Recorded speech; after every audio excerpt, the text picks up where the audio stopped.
Bapak, Ibu, Saudara-saudara yang terkasih, selamat malam. Selamat Natal dan Tahun Baru. Kita bersuka cita karena malam hari ini kita bersama-sama boleh berjumpa dalam Pijili ini. Malam ini kita merenungkan tema sederhana Bethlehem, The House of Bread, Bethlehem, Rumah Roti. Harapannya tentu saja keluarga-keluarga kita sungguh juga menjadi ruang untuk Sang Roti Hidup Yesus sendiri. Para saudara, kata Bethlehem,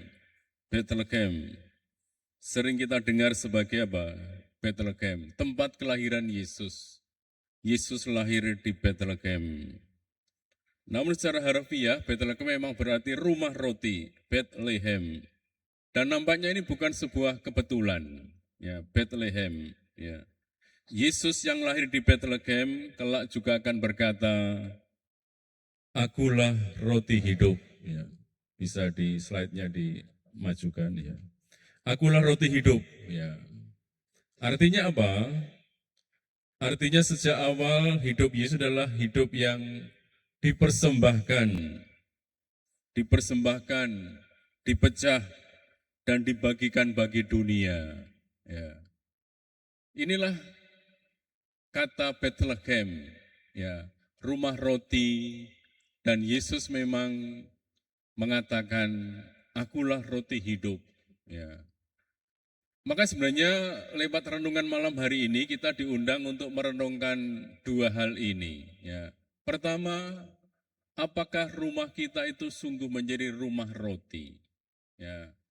Atau sekedar rumah yang sibuk dengan banyak aktivitas, ya, tetapi miskin kehadiran Tuhan. Ya, maka malam ini kita diundang untuk merenungkan tema ini, untuk sungguh melihat kembali rumah kita masing-masing. Ya, tentu saja Tuhan juga rindu supaya rumah kita itu menjadi Bethlehem kecil, rumah roti, rumah yang sungguh menghadirkan Yesus sendiri sang roti hidup, sehingga melalui rumah kita akhirnya kita bisa mengalami hidup Yesus, dan hidup kita sebagai hidup yang dipersembahkan, dipecah, dan dibagi-bagikan bagi sesama kita. Ya, inilah harapannya. Ya, memang kalau kita lihat banyak rumah dalam arti keluarga-keluarga, bahkan keluarga Kristiani, ya sibuk dengan ya banyak perkara. Ya memang dunia kita itu dunia yang sibuk. Tidak ada orang yang tidak sibuk, semuanya sibuk. Ya, saya dulu pastor muda juga merasa begitu. Ya, kami imam-imam pun juga, ya waktu itu saya juga mengalami, ya romo-romo itu sibuk, ya semuanya sibuk. Rumah itu ya mestinya rumah pastor itu menjadi tempat di mana ya pastor-pastor bisa mengalami apa artinya home, bisa merasa kerasan, merasa ini rumah di mana seperti Bethlehem, rumah yang ya diberkati, dipecah-pecah, dibagikan.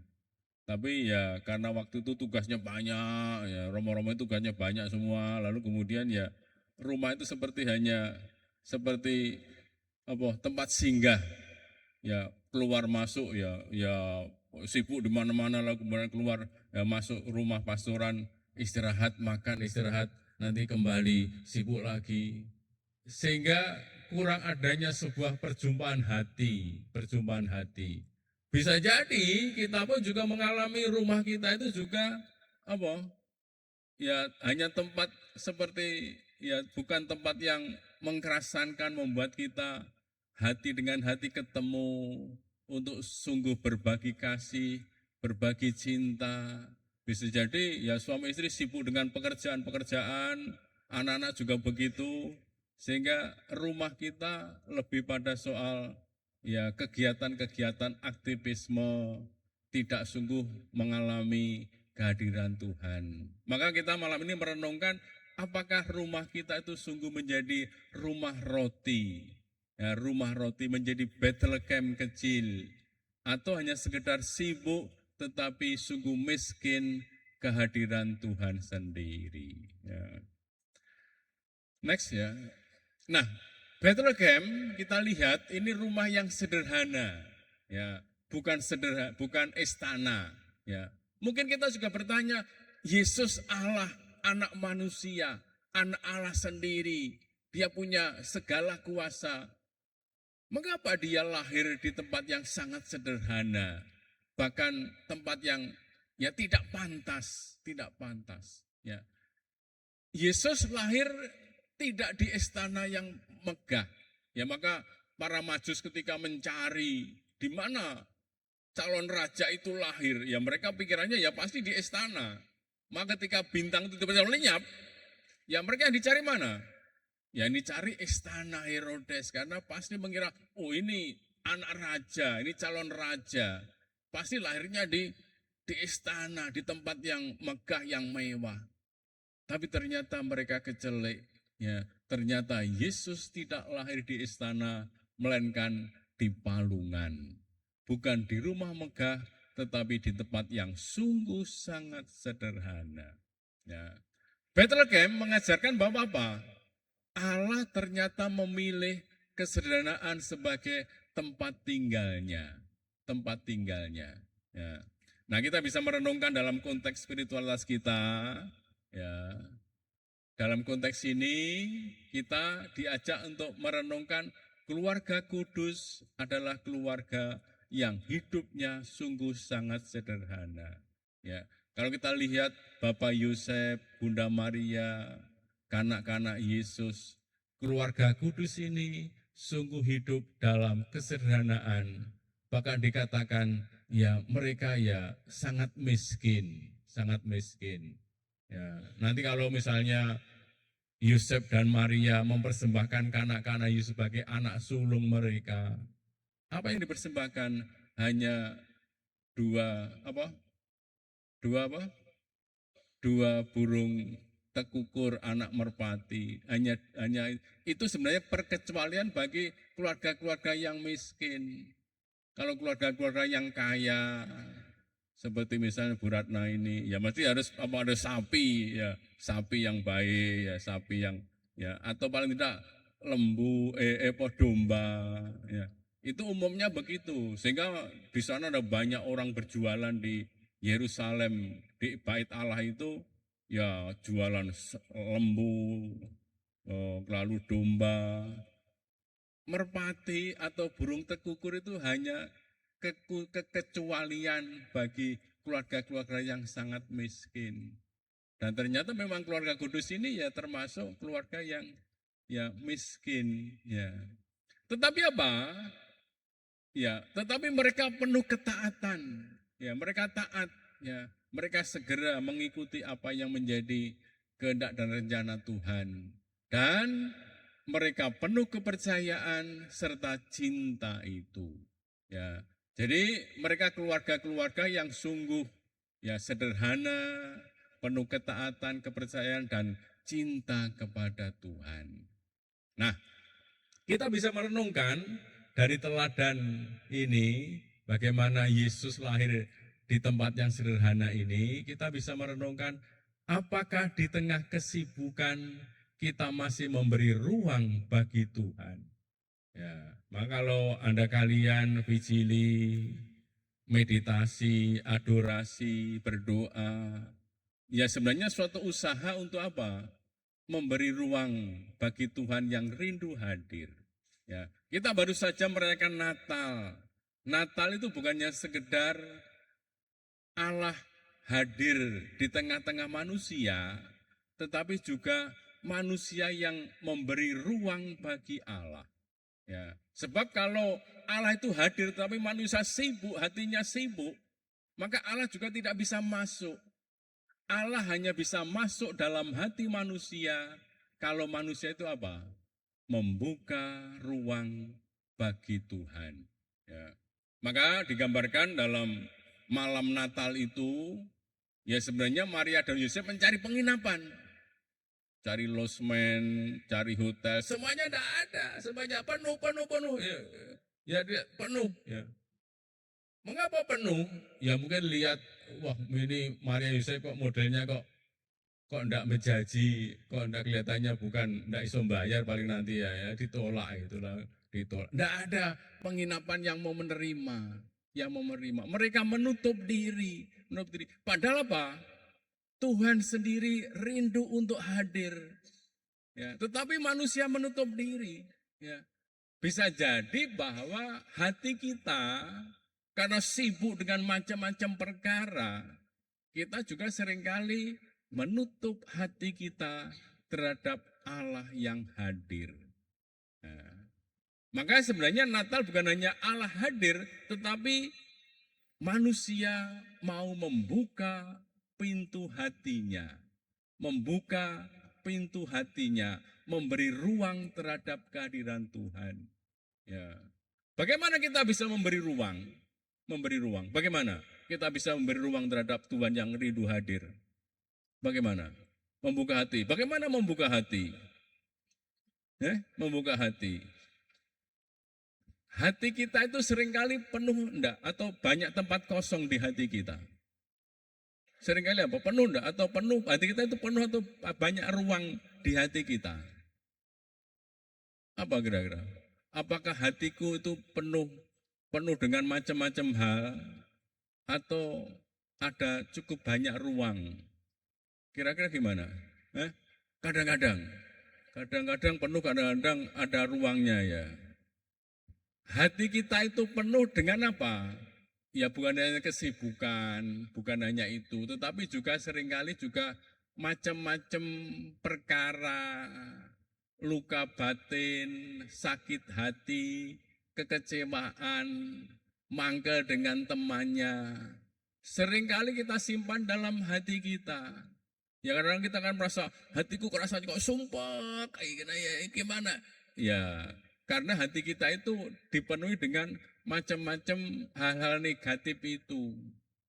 Ya, maka memberi ruang bagi Allah juga termasuk apa? Melepaskan berbagai macam hal yang seringkali membuat hati kita sumpek. Ya, mungkin kita punya kekecewaan dengan teman kita. Rasa kecewa itu seringkali apa? Kita simpan dalam hati, tidak kita lepaskan. Kita tidak mau mengampuni. Yo saya mengampuni, tapi juga pasti disimpan ngomongnya, saya ampuni kamu, saya ampuni, swear, saya ampuni. Ya, tapi masih disimpan dalam hati sehingga masih ganjel di hati kita itu. Kadang-kadang kita mengaku dosa pun juga yang ngomongnya saya mengampuni, tapi juga masih kita simpan dalam hati, tidak sungguh kita lepaskan begitu tidak. Ya kadang-kadang tidak, ya toh. Maka seringkali hati kita itu apa? Dipenuhi oleh macam-macam hal yang membuat ruang hati kita itu penuh. Ya, maka memberi ruang bagi Allah juga termasuk kita melepaskan berbagai macam hal yang memenuhi ruang hati kita. Sebab kalau ruang hati kita itu penuh, ya penuh itu seperti ini, kamar rumah kita. Kadang-kadang rumah kita kamarnya kan kayak kapal pecah. Semua barang ada di sana disimpan. Seakan-akan kalau barang itu tidak ada kita tidak bisa tenang. Kita rasanya akan nyaman kalau ada banyak barang. Tapi sebenarnya membuat kamar kita sumpek itu tidak karu-karuan. Nah itu harus dilepaskan. Dilepaskan supaya apa?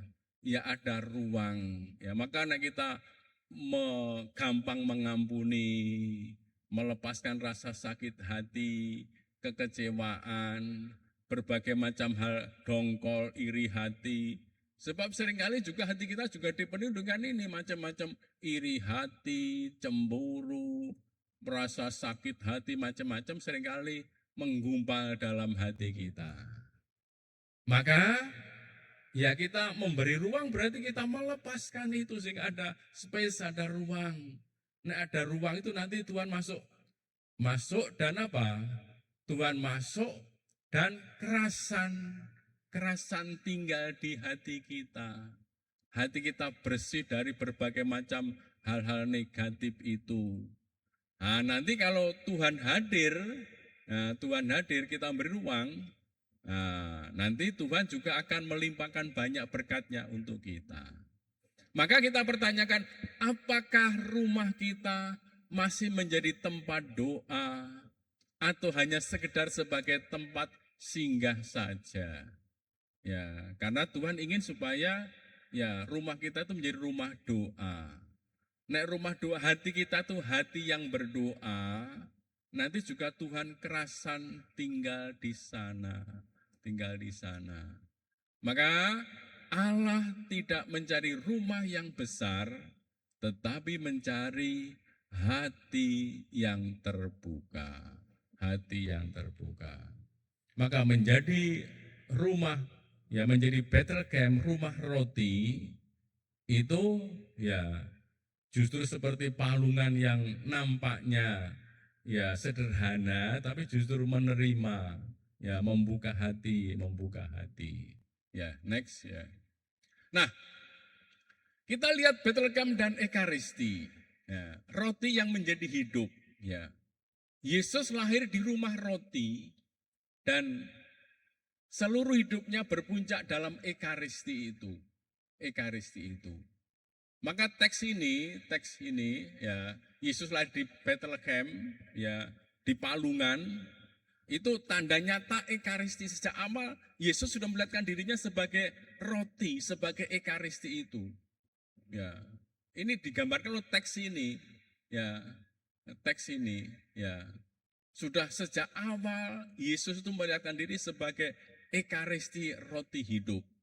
Ya, nanti kalau kita lihat teks lain dalam Yohanes misalnya, Yesus pertama kali membuat mujizat di mana? Masih ingat? Di mana? Surabaya. Bener tahu. Di mana? Kana ke Surabaya. Kana. Apa mujizat pertamanya? Mengubah air menjadi anggur. Anggur itu tanda apa? Anggur. Tanda apa? Anggur. Anggur itu tanda apa? Ayo. Tanda?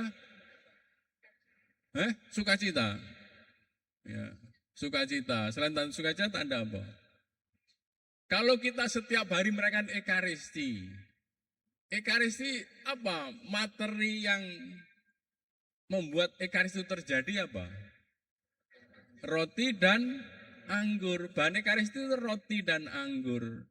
Jadi sebenarnya teks ini digabungkan dengan teks perkawinan di Kana, itu lambang nyata Ekaristi itu. Jadi Yesus lahir di Bethlehem, roti.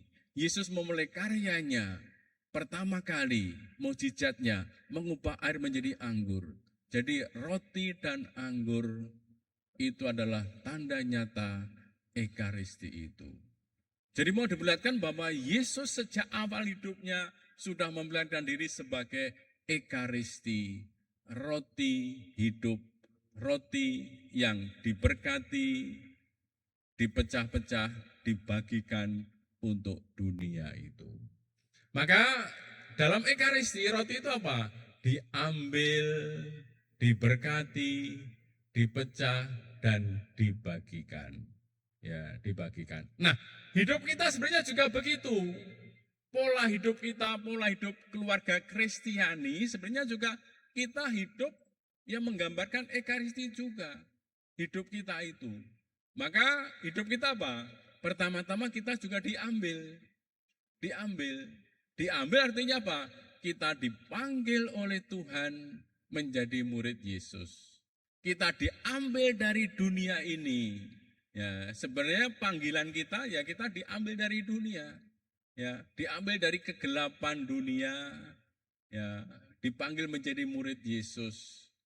Lalu setelah diambil apa? Diberkati. Kita menerima rahmat dari Allah, tetapi sekaligus juga sebuah tantangan. Ya, kita diberkati berarti kita menerima rahmat dari Tuhan. Ya, ada rahmat tapi juga sekaligus ini tantangan, ya. Lalu dipecah. Kita mengalami pengorbanan dan salib. Siapa yang tidak mengalami kesulitan, pengorbanan, penderitaan, ya bukan orang Katolik. Ya, kita semua menjadi murid Yesus ya. Barang siapa mau menjadi muridku, dia harus apa? Memanggul salib, ya, mengikuti aku setiap hari. Orang harus berkorban, memanggul salib, mengalami banyak kesulitan, kadang-kadang juga penolakan-penolakan. Ya, kita harus memanggul salib setiap hari. Ya, itu murid Yesus itu dipecah. Ya, hidup kita juga dipecah itu. Lalu dipecah untuk apa? Dibagikan. Maka kita diutus menjadi berkat bagi sesama itu. Maka sebenarnya hidup kita, hidup Kristiani, pola hidup keluarga kita adalah pola hidup yang ekaristis ini. Kita semua diambil, ya, diberkati, dipecah-pecah, dan dibagikan itu. Anda kalian yang sibuk terlibat dalam pelayanan pasti bisa merasakan mengalami itu. Ya, pelayanan kita setiap hari sebenarnya kita itu diambil, diberkati, dipecah-pecah, dan dibagikan bagi dunia itu. Ya, itu yang sebenarnya pola kehidupan kita. Hidup yang ekaristis itu. Ya, next. Ya. Nah, dalam spiritualitas dua hati ini kita menghayati persekutuan hati kudus Yesus dan hati tersuci Santa Perawan Maria. Kita bisa melihat bahwa hati Yesus adalah roti yang dipecah demi dunia. Yesus memberikan hidupnya bagi dunia. Demikian pula juga Bunda Maria, hati Maria. Hati Maria adalah hati yang menerima, menyimpan, dan membagikan roti dengan setia. Kita bisa melihat Maria itu pribadi yang sungguh ini menyimpan semuanya dalam hati, ya, dan membagikan hidup itu dengan penuh kesetiaan. Ya, maka persekutuan dua hati, hati Yesus dan hati Maria, sungguh menjadi tanda nyata akan hidup yang ya diambil, diberkati, dipecah, dan dibagikan. Ya. Maka kita melihat keluarga kudus ini adalah rumah ekaristi pertama secara rohani. Ya, meskipun ya pada waktu itu ya belum ada yang namanya sakramen, itu belum ada. Tetapi mereka sudah memperlihatkan rumah ekaristi itu. Ya. Nah, kita bisa merenungkan di sini ya, dalam hidup kita masing-masing, di bagian mana hidup saya sedang dipecah? Ya, dipecah artinya apa? Ya kita berkorban, menyatakan cinta, berkorban, mengalami banyak pengorbanan karena sesuatu. Ya, bagian mana? Mungkin ada yang saat ini mengalami, wah saya itu sekarang itu sebagai orang Katolik merasa sepertinya dipecah-pecah karena anak saya yang itu mursal, nakal. Bisa jadi mungkin ada ibu-ibu yang anaknya sekarang sedang mengalami masalah, penderitaan, dan Anda harus sungguh-sungguh berkorban, banyak berdoa, berjerih payah, menangis, mencucurkan air mata. Bisa jadi. Mungkin ada orang-orang yang sekarang ini sedang mengalami ya berat dalam hal ekonomi, ya, atau macam-macam hal yang memang seakan-akan hidup kita itu memang sungguh dipecah. Ya.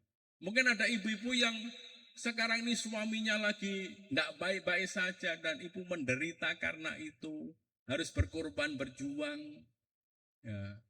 Aneka macam hal di mana kita juga saat ini sedang dipecah-pecah itu.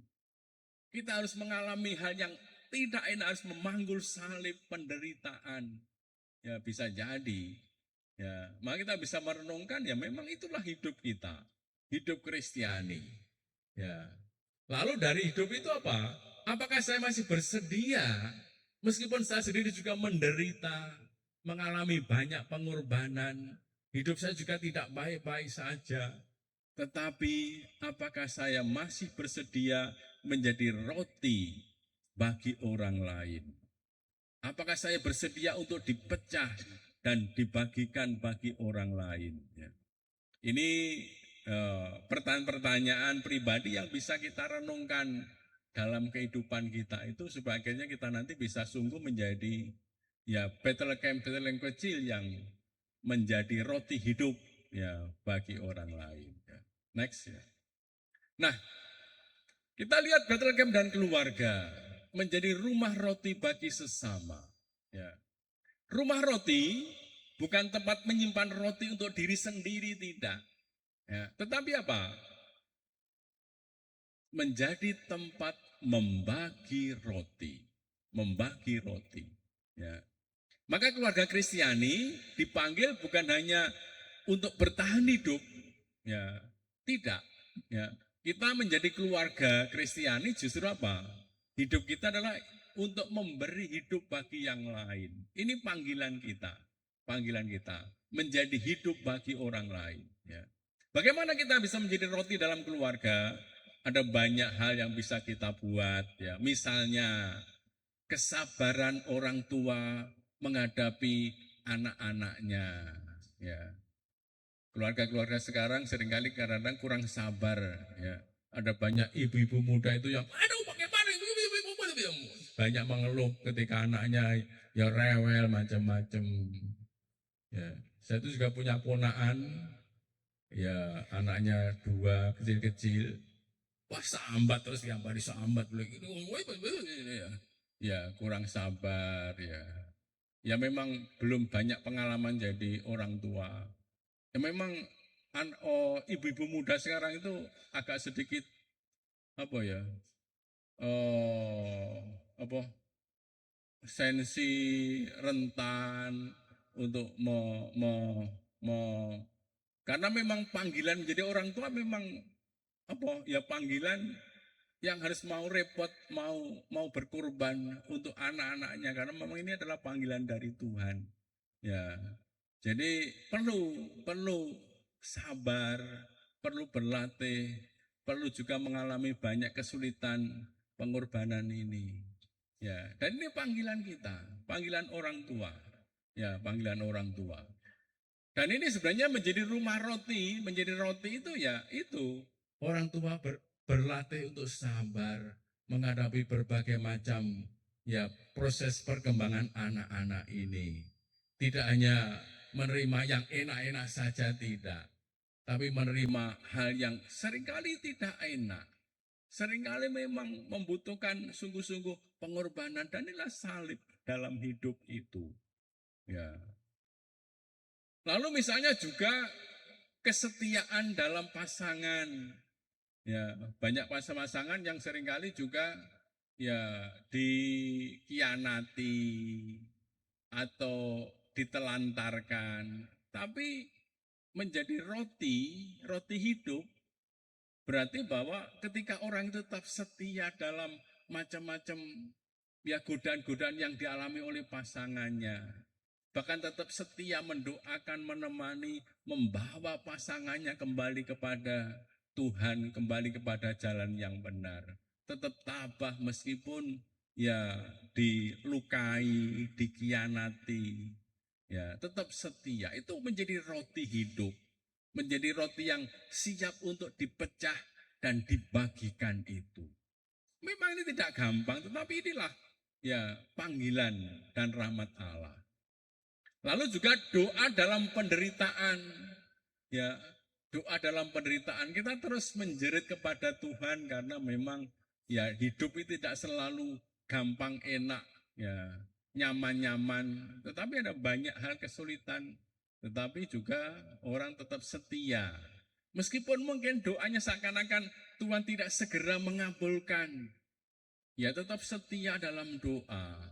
Tetap setia, tetap beriman, tetap percaya bahwa di tengah hal yang tidak enak pun Allah tetap berjalan bersama. Lalu juga misalnya pengampunan dalam konflik, ya, pengampunan. Nah, ini sesuatu yang sangat penting dan memang harus dibuat. Ya. Kadang-kadang kan ada pasangan yang ya tidak mampu untuk mengampuni ketika satunya berbuat salah lalu kemudian membalas dengan hal-hal yang tidak baik. Tetap setia, tetap berani untuk memberikan pengampunan itu. Ya, pengampunan dalam konflik ya. Next ya. Nah, bagaimana Bethlehem dalam hidup roh, dalam hidup pribadi? Tadi dalam keluarga, sekarang dalam hidup pribadi secara pribadi. Nah, kita perlu untuk melihat soal hati, ya, hati, ya. Hati sebagai rumah roti, hati, ya. Jadi Bethlehem bukan hanya soal tempat, tetapi lebih soal hati, hati, ya, hati, ya. Yesus ingin lahir di mana? Dalam hati yang seringkali memang berlelah-lelah, dalam hati yang remuk redam, dalam hati yang sederhana. Ya, kita lihat Palungan itu tempat yang ya sebenarnya tidak layak. Ya, seringkali juga hati kita itu juga seakan-akan ya tidak layak. Tuhan, saya itu banyak dosa, saya itu banyak kekurangan. Oke, ya, saya itu gampang putus asa. Oke, Tuhan tidak melihat itu. Tuhan tidak menunggu bahwa hati kita itu menjadi sempurna, menjadi rapi, menjadi baik. Justru dalam situasi yang nampaknya ya memalukan, nampaknya penuh dosa, nampaknya rapuh, Tuhan justru ingin dan rindu untuk lahir dan hadir di sana. Ya. Maka ya ketika orang mau datang kepada Tuhan membawa hatinya dengan segala ya hiruk pikuk kelemahan-kelemahannya, ya membuka hati, Tuhan justru hadir itu. Ya. Maka dalam devosi dua hati misalnya, ya kita lihat hati Yesus adalah sumber roti hidup. Ya. Hati Maria adalah tempat roti itu diterima, disimpan dan dibagikan. Ya. Maka ada suatu ajakan batin bagi kita. Ya. Kita diajak untuk mempersilahkan Tuhan masuk dalam palungan hidup kita masing-masing. Palungan itu digambarkan ya selalu apa? Palungan itu ya kotor, ya isinya jerami, kadang-kadang ya apa kotoran-kotoran hewan itu. Hati kita seringkali juga seperti itu. Juga bukan tempat yang rapi, yang bersih, enggak. Ya, enggak ada palungan yang bersih, ya rapi, dari porselin semuanya. Enggak, ya kotor di sana, ya rumput-rumput jerami, campur kotoran-kotoran hewan. Hati kita seringkali juga begitu. Tetapi Tuhan hadir itu. Maka kita perlu sadar, yakin bahwa ketika saya mempersilahkan Tuhan hadir, Dia hadir di sana. Jadi jangan menunggu hidup rapi untuk menerima Tuhan. Karena Dia rindu untuk hadir dalam situasi dan keadaan apapun. Yang penting kita mau membuka diri, mempersilahkan Tuhan hadir. Ya. Palungan adalah tempat kekurangan, selalu itu. Kita pun juga manusia tidak sempurna. Ya.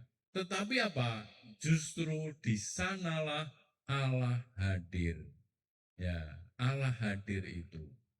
Maka kita pun juga kalau punya hati seperti itu, kita nanti akan lebih gampang berempati dengan orang lain. Saya sadar saya itu penuh kekurangan. Ketika kita menyadari itu, kita nanti juga akan lebih berempati dengan orang lain. Tidak gampang mengadili, mempersalahkan, menuntut. Ya. Maka nanti suami istri juga sadar bahwa saya itu juga punya kekurangan. Saya tidak menuntut pasanganku untuk sempurna. Saya sadar bahwa saya tidak punya suami atau istri yang sempurna. Saya tidak punya anak-anak yang sempurna. Semuanya punya kekurangan, punya cacat, punya dosa. Tetapi kita semua ketika membuka hati, Tuhan hadir, Tuhan memberikan terang, sehingga saya yang tidak sempurna tadi, kemudian bergerak menjadi semakin baik, semakin sempurna. Kehadiran Tuhan membawa daya kekuatan untuk membuat diri kita yang tidak layak, yang penuh dosa itu, akhirnya menjadi semakin baik, semakin dilayakkan itu. Maka kita sadar bahwa palungan adalah tempat kekurangan. Hati kita demikian juga. Hati kita selalu banyak kekurangan, banyak cacat. Tetapi Tuhan hadir di sana. Tuhan rindu untuk memberikan rahmat dan berkat-Nya. Ya, next ya. Nah, kita lihat ya, kita berada di awal tahun ini ya. Bethlehem sebagai awal perjalanan tahun 2026 ya. Ya. Bethlehem adalah titik awal, bukan tujuan akhir. Ya. Jadi kalau kita lihat bagaimana keluarga kudus itu, dari Bethlehem keluarga kudus itu dipanggil untuk apa? Mengungsi ke Mesir, mengungsi ke Mesir. Ya, hidup tersembunyi di Nazaret, menempuh perjalanan iman yang sangat panjang, sangat panjang. Ya. Maka tahun 2026 juga adalah perjalanan iman kita masing-masing secara pribadi maupun keluarga-keluarga. Ya. Kita tidak tahu kemana langkah 2026 akan membawa kita. Kita tidak tahu nanti masa depan kita itu gimana. Tetapi kita tahu dari mana kita memulainya, yaitu dari Bethlehem. Bethlehem titik awal. Titik awal kita berangkat dalam perjalanan sepanjang tahun ini. Ya, maka kalau kita berangkatnya sudah bisa menjadi Bethlehem kecil, nah kita aman. Apa yang terjadi nanti tidak kita khawatirkan. Karena apa? Ya kita sudah menjadi rumah roti, menjadi Bethlehem di mana Yesus hadir. Nah kalau kita sudah berjalan bersama dengan Yesus, menjadi pribadi ekaristis, pribadi yang diambil oleh Tuhan, diberkati, dipecah, dan dibagi-bagikan, Yesus bersama dengan kita. Kita tidak perlu khawatir, kita berjalan bersama dengan Tuhan yang hadir bersama kita. Tidak ada yang dikhawatirkan, tidak usah. Tidak usah khawatir soal nanti bagaimana. Tidak, kita sudah berangkat dari tempat yang benar. Tempat yang benar. Ya, kita sudah berangkat dengan keheningan batin bersama dengan Yesus, Bunda Maria dan Yosef. Tidak ada yang dikhawatirkan. Meskipun nanti akan mengalami mungkin kesulitan, tidak masalah. Karena memang perjalanan kita bukan perjalanan yang enak, tidak. Tetapi perjalanan yang meskipun mengalami banyak masalah kesulitan, kita bersama dengan Sang Roti Hidup. Rumahku menjadi rumah tempat Sang Roti Hidup itu tinggal.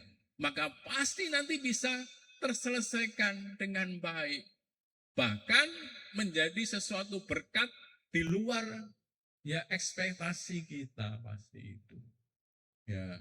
Maka kita ketika mulai dari Bethlehem kita akan sungguh itu. Ya. Maka berkat Tuhan bukan jaminan hidup tanpa salib. Ya, jadi kalau kita saat ini menerima berkat tahun baru, berkat damai sejahtera, berkat Tuhan ini bukan berarti bahwa nanti kita tidak akan mengalami salib. Ya tidak. Ya salib akan tetap ada karena kita sebagai orang Kristen murid Yesus harus memikul salib itu. Ya, tetapi kita tidak pernah khawatir, tidak pernah takut karena apa? Ya, penyertaan Tuhan selalu ada dalam setiap langkah kita. Langkah kita senantiasa didampingi oleh Tuhan sehingga kita bisa sampai pada tujuan itu dengan selamat, dan sepanjang hidup kita itu kita akan sungguh menjadi berkat, menjadi roti hidup yang meskipun dipecah-pecah tapi dibagi-bagikan menjadi berkat bagi sesama kita. Maka awal tahun 2026 kita memulainya dari Bethlehem, rumah roti. Hati kita menjadi rumah roti, menjadi tempat bagi Sang Roti Hidup itu hidup dalam hati kita. Next ya. Nah, roti untuk setiap hari ya. Apa? Ya rahmat harian setiap sepanjang tahun ini. Roti ini sebenarnya adalah makanan harian. Ini bukan makanan pesta. Ya, makanan pesta bukan. Ya. Berkat Tuhan sering hadir apa? Dalam kesetiaan kecil, dalam rutinitas setiap hari, dalam hal yang nampaknya biasa. Jadi kita tidak mengharapkan berkat yang besar. Ya tiba-tiba Tuhan beri saya uang 5 miliar. Ya tidak. Ya berkatnya ya kecil-kecil biasa. Mungkin kita tidak sadari, tapi sebenarnya Tuhan memberi kita setiap hari percikan-percikan berkat dan rahmat setiap hari. Ya. Hanya kadang-kadang kita itu kan mengharapkan berkat yang besar. Enggak. Ya. Kita kalau doa Bapa kami itu apa? Doa Bapa kami, berilah kami makanan pada hari ini. Ya, secukupnya. Ya hari ini cukuplah. Enggak usah gelisah dengan nanti-nanti ke depan. Tapi banyak orang seringkali apa? Pengen menumpuk itu untuk 7 turunan. Lah, 7 turunan. Enggak perlu. Cukuplah kalau hari ini saja. Hari ini besok Tuhan juga memberi lagi. Ya maka perumpamaan seperti enggak usah khawatir. Burung pipit saja dipelihara. Tiap hari yang dapat makanan oleh Tuhan disediakan. Apalagi kita manusia ciptaan yang sungguh berharga dan dicintai. Pasti Tuhan memelihara kita. Jadi tidak usah terlalu khawatir ya. Tenang aja lah. Nikmati. Maka ini ya. Tuhan tidak menjanjikan roti setahun penuh sekaligus. Tetapi roti yang cukup untuk hari ini. Ya, hari ini cukup. Ya. Jadi ibu-ibu enggak usah nyimpen makanan sampai kulkasnya 7. Wah, banyak ibu-ibu sampai kulkasnya 7 penuh semua.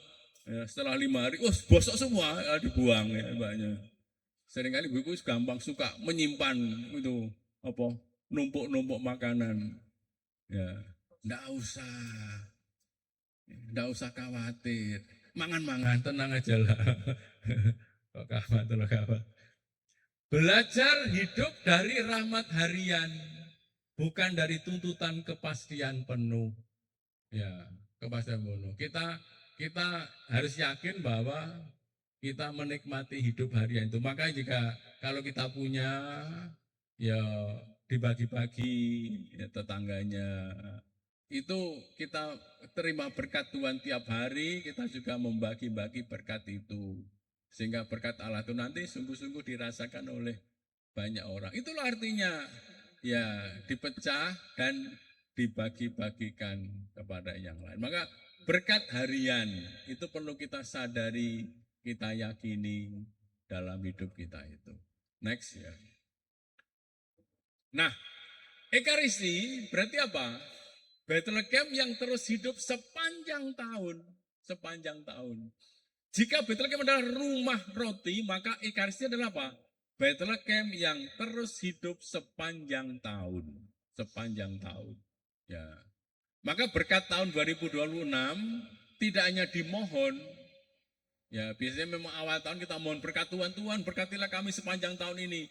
Ya, memang, tetapi berkat itu harus dirawat, dijaga, dipelihara, dikembangkan. Ya, melalui apa? Kesetiaan dalam Ekaristi, adorasi, doa keluarga, itu terus dipelihara tiap hari. Ya maka kita perlu untuk terus memelihara itu. Termasuk juga vigili bulanan ini, ya terus dipelihara. Ya, doa keluarga, ini kebiasaan keluarga Kristen yang sangat baik. Ya, doa keluarga. Maka baik kalau Bapak Ibu, suami istri, anak-anak berdoa bersama. Ya, doa bersama. Ya. Saya itu jadi pastor itu gara-gara juga orang tua saya juga dulu bikin doa bersama, ngajak doa. Ya karena doa, tuh akhirnya ya lama-lama terus kemudian kok Tuhan memanggil. Ya karena doa bersama itu. Doa itu menyatukan hati.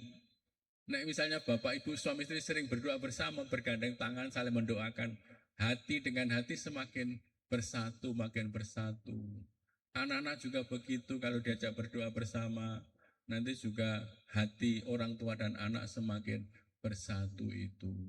Maka kebiasaan doa bersama jangan dipandang remeh, itu harus dilakukan tiap hari. Kesetiaan dalam doa bersama itu sungguh membawa berkat luar biasa. Maka siapa yang hidup dari Ekaristi, tidak akan kehabisan roti untuk perjalanan hidup. Rumah kita akan senantiasa jadi rumah roti. Kalau kalian terus tekun dalam Ekaristi ini, hati Anda akan menjadi rumah roti, menjadi Betlehem kecil yang siap untuk bukan hanya menyimpan, tetapi membagi-bagikan roti itu bagi orang-orang lain. Yakin dan percaya itu. Ya, next. Ya. Nah, maka apa? Perlu ada komitmen praktis. Ya, bagaimana kita bisa menjadi Betlehem kecil di tahun 2026 ini?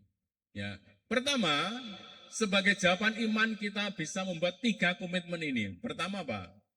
Menjadikan rumah sebagai Betlehem kecil. Caranya doa bersama, saling mendengarkan, saling mengampuni. Itu ya akan menjadikan rumah kita itu Betlehem kecil. Jadi doa bersama, saling mendengarkan. Jadi kalau satunya ngomong ya dengarkan baik-baik, jangan kemudian cepat-cepat menyela, membantah. Dengarkan, saling mendengarkan itu. Lalu saling mengampuni. Pertama. Kedua, menjadikan hati sebagai palungan. Ya. Palungan tempat yang sederhana. Ya, hati kita harus sederhana. Maka terus belajar untuk menjadi rendah hati. Ya, rendah hati. Palungan itu terbuka terhadap kehadiran Tuhan. Sementara yang lain menutup diri, pintu-pintu penginapan menutup, tidak mau menerima. Palungan ini menerima dengan sukacita kelahiran Yesus di sana. Maka kalau hati kita juga menjadi palungan, menjadi terbuka terhadap kehadiran Tuhan. Oh, kita bisa sungguh mengalami rahmat Allah dan kita bisa memahami rencana kehendak Tuhan dalam hidup ini. Ya. Lalu tidak menutup diri oleh luka masa lalu. Seringkali orang karena ada trauma-trauma, luka masa lalu kemudian menjadi menutup diri. Ya. Beberapa ibu juga cerita gimana anak saya itu nggak mau bergaul dengan orang lain, rasanya selalu menutup diri, nggak mau Ya kenapa? Ya karena masa kecilnya dulu seringkali mengalami luka, dipukuli papanya, macam-macam, dibully teman-temannya sehingga dia menghindar diri dari pergaulan teman-temannya, mengisolasi diri. Nah kadang-kadang orang itu ya tidak mau mengolah, menyembuhkan luka-lukanya, justru orang menutup diri. Orang harus tetap terbuka, tidak menutup diri terhadap pengalaman masa lalu. Pengalaman masa lalu seringkali justru ketika diolah, disembuhkan justru menjadi berkat bagi orang-orang lain. Ya. Lalu ketiga, menjadi roti bagi sesama. Ya, menjadi roti yang dipecah-pecah, dibagikan dengan cara apa? Ya, pelayan-pelayan kecil, ya, kita senantiasa melayani dengan penuh sukacita, kepedulian nyata, lalu kesaksian hidup, ya. Ini bentuk-bentuk ya menjadi roti bagi sesama dan kita bisa mengerjakan itu dengan amat baik, dengan penuh sukacita sepanjang perjalanan kita di tahun ini. Ya. Next. Ya. Nah, terakhir mari kita doakan bersama-sama supaya ya tahun ini sungguh kita bisa berangkat dari Betlehem, kita menjadi Betlehem kecil, menjadi rumah bagi kehadiran Sang Roti Hidup, sehingga hati kita, rumah kita, keluarga kita sungguh menjadi berkat bagi sesama. Kita doakan bersama-sama doa penyerahan tahun 2020. Tuhan Yesus, kami menyerahkan tahun 2026 ke dalam tangan-Mu. Kami tidak tahu apa yang nanti, namun kami percaya Engkau berjalan bersama kami. Jadikanlah hidup dan keluarga kami Betlehem kecil, rumah roti yang memberi hidup, dan hati yang selalu terbuka bagi kehendak-Mu. Amin. Kemuliaan kepada Bapa dan Putra dan Roh Kudus. Berkatalah menyertai Anda kalian, Bapa dan Putra dan Roh Kudus. Amin.